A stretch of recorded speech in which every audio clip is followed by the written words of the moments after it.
Zastanów się, kto ma rację, czy my, czy świat, gdzie rządzi dewiacje.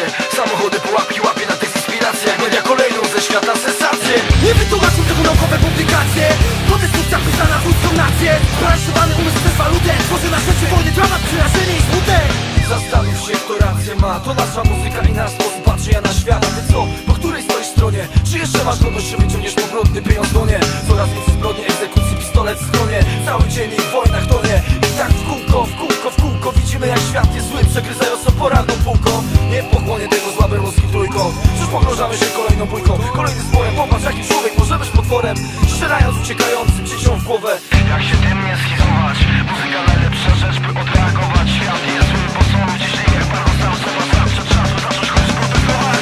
Zastanów się, kto ma rację, czy my, czy świat, czy rządzi dewiacje. Samochody, pułapki, łapie na tekst inspiracje. Jak media kolejną ze świata sensacje. Nie wytłumaczą tego naukowe publikacje.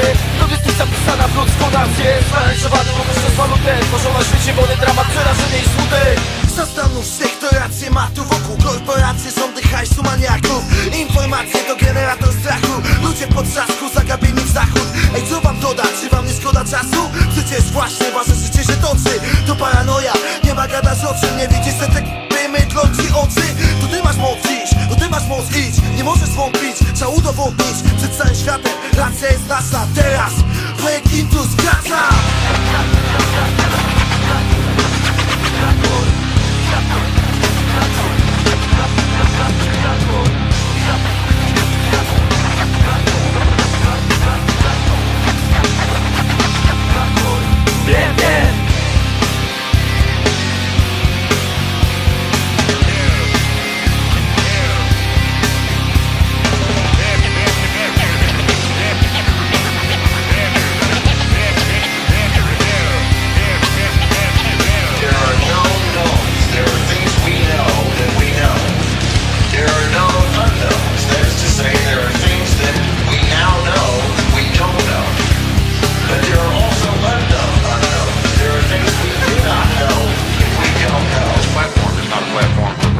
This is a platform for truth.